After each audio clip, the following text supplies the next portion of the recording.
Salam dəyərli şagirdlər, bu gün biz 8-ci sinif kimya dərsliyində 3.2 maddə kütləsinin saxlanması qanununun mövzusunun sualların izahına birgə baxacağıq. Əvvəlcə öyrənilərin tətbiqinə baxaq. Dəmir lövhə oksigen mühitində qızdırılmışdır.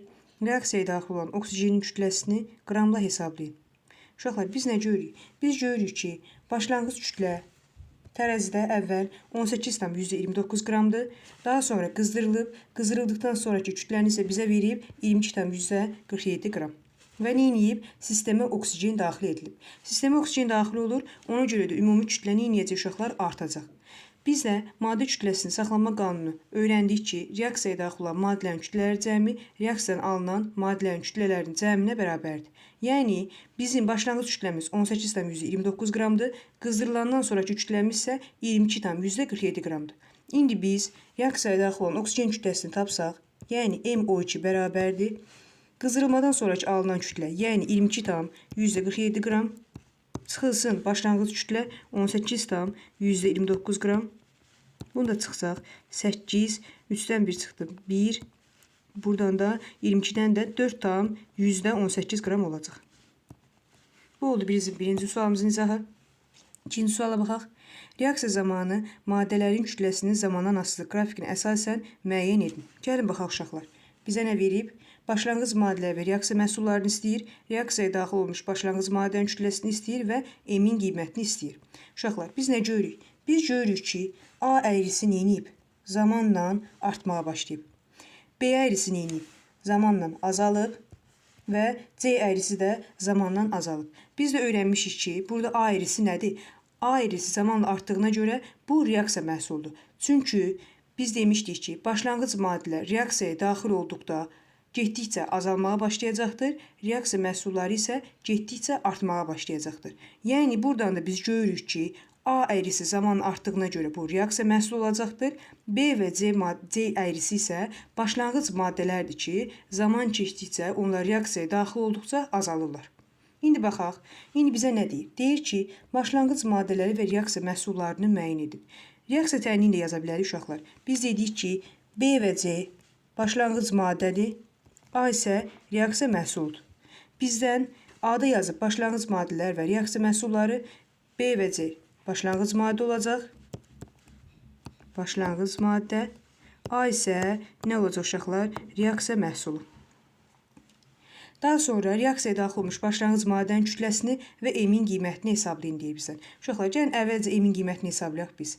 Biz nə görürük? Biz görürük ki, gəlin biraz daha da yaxınlaşdıraq bunu. Biz görürük ki, B maddəsi 20-də başlayıb. Gəlib, M-də dayanıb. Deməli, B maddəsi 20-də başlayıb, M-də bitibsə, 20 çıxılsın, M qədər B maddəsi sərf olmuş olur. C maddəsi isə görürük ki, baxın, yenə də burada da C maddəsini görürəm ki, 20-də başlayır, gəlir 0-a qədər düşür. Deməli, 20 çıxılsın 0, yəni 20 qram qədər C maddəsi də sərf olunacaq. Maddə kütləsinin saxlanması qanununa görə bu bizdə B maddəsi oldu. Baxın, bu B maddəsidir. 20 çıxılsın 0-da bizdə nə oldu uşaqlar? C maddəsi oldu. Biz reaksiya tənini necə yazmışdıq? Baxın, B üzərinə gəlinsin C bərabərdir bizə A-nı versin. Yəni, 20 çıxılsın M üzərinə gəlsin. 20-dən 0 çıxsa 20 eləyir. Üzərinə gəlsin 20 bizə C maddəsini, yəni A maddəsini verməlidir. A maddəsində biz nə görürük uşaqlar? A maddəsində görürük ki, 0-dan başladı, 0-dan başlayıb artır və A maddəsi gəlir 23 qramda dayanır. Deməli, bərabər 23 olacaq.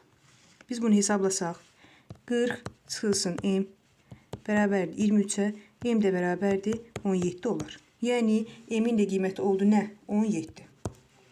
B variantına baxaq. Reaksiyaya daxil olmuş başlanğıc maddələrin kütləsini. Biz nə dedik uşaqlar? Biz dedik ki, 20 çıxılsın M qədər B reaksiyaya daxil oldu. Yəni, 20-dən 17-ni çıxsam, 3 qram B reaksiyaya daxil olmuş olacaq.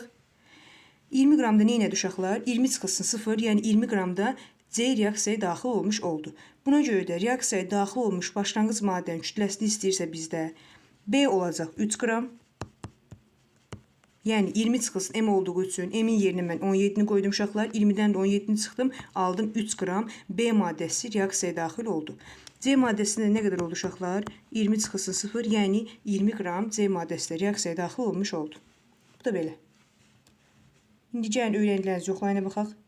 Maddə kütləsinin saxlanması qanunu necə ifadə olunur deyir. Uşaqlar, reaksiyaya daxil olan maddələrin kütlələrinin cəmi reaksiyadan alınan maddələrin kütlələrinin cəminə bərabər olurdursa, bu qanun da maddə kütləsinin saxlanması qanunu adlanırdı. Daha sonra ikinci suala baxaq. Açıq havada mis lövhənin qızdırılması zamanı onun kütləsi artır. Bu reaksiya üçün maddə kütləsinin saxlanması qanunu ödənirmi? Cavabınızı əsaslandırın. Uşaqlar, baxaq, yazıb ki, bizə açıq havada mis lövhənin qızdırılması. Mis nədir bizdə? Kuprumdur. Qızdırılır, yəni oksigenlə reaksiyaya daxil olur. Qızdırıldıqdan sonra alınır mis O, yəni kuprum O. Reaksiya tənliyini əmsallaşdırsam, 2 dənə oksigen var, qabağına 2-ni atdım. 2 dənə mis olduğu üçün də 2 kuprum şəkildə yazdım. Əla. İndi baxaq görək bizə nə verib. İndi nə deyir bizdən?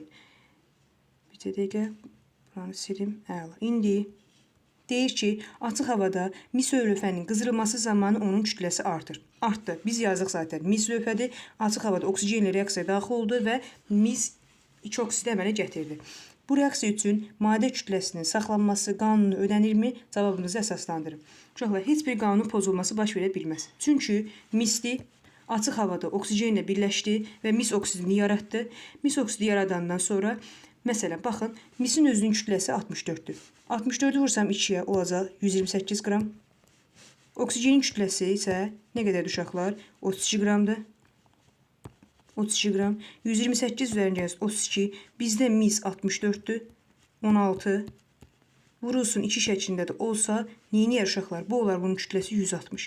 Deməli, elə buradan da görürük ki, maddə kütləsinin saxlanması qanunu ödənilib. Çünki reaksiyaya daxil olan maddələrin kütlələri cəmi reaksiyadan alınan maddələrin kütləsinin cəminə bərabərdir. Yəni, 128 qram misdir, 32 qram oksigendir. Reaksiyaya daxil olması nəticəsində də 160 qramı əmələ gətirdi. Buna görə də nə deyir burada? Saxlanması qanunu ödənilmi? Qanun pozulmur. Bu da belə. Cavabımızı da əsaslandırdıq. Daha sonra üçüncü suala baxaq. Qapalı qabda maqnezium CO3-ün parçalandıqda qabın kütləsi dəyişirmi? Gəlin baxaq uşaqlar. Maqnezium CO3-ün əvvəlcə parçalanması reaksiyasını yazsam, maqnezium CO3 parçalandıqda maqnezium oksidini üzərinə gəlinsin CO2-ni əmələ gətirəcək. Əmsallaşmağa ehtiyac varmı? Baxaq. 3 maqnezium. Aha, əla. İndi deyir ki, qapalı qabdır. Qapalı qabda uşaqlar, maqnezium karbonat parçalandı, maqnezium oksidi ilə CO2 qazını əmələ gətirdi. Qapalı qab olduğu üçün hər hansı bir azalma baş verə bilməz. Çünki niyə? Yəni qapalı qabdır. Burada hər hansı bir dəyişiklik baş vermir. Amma əgər bu qapalı qab olmasaydı, ağzı açıq qab olsaydı, buradakı karbon qazı, yəni CO2 neyniyərdi? Uçub gedərdi. Bununla da qabın kütləsi azalardı. Amma bizdə qapalı qab olduğuna görə qabın kütləsi nə etməyəcək uşaqlar? Dəyişməyəcək. Dəyişmir. İzahımız bu qədər idi uşaqlar. Ümid edirəm izahım aydın oldu. Kanala dəstək olmaq üçün abunə olub, rəy yazıb, videonu bəyənməyi unutmayın. Gələcək mövzuların izahında görüşənə qədər.